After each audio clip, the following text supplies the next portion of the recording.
तो भाई सबसे बड़ी जो खबर निकल के आ रही है, जब पवन सिंह एक स्टेज शो करने गए तो वहीं पे जो स्टेज शो के द्वारा उनको मालूम चला कि दो बहनें थीं, उनमें से एक बहनों को जो है पवन सिंह को बताया गया कि उसमें से एक बहन को जो है मार के उसको मार दिया गया।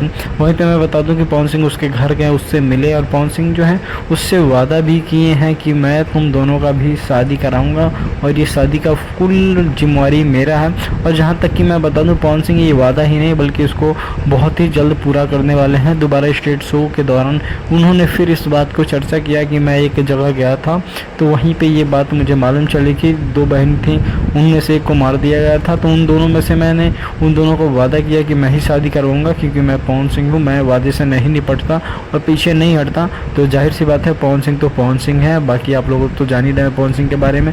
बाकी आप लोगों को पवन सिंह के बारे में क्या ख्याल है, पवन सिंह कैसे हैं, आप लोग कमेंट करके जरूर बताइए। बाकी हमारे चैनल पर न्यू है तो चैनल को सब्सक्राइब करके बेल आइकन को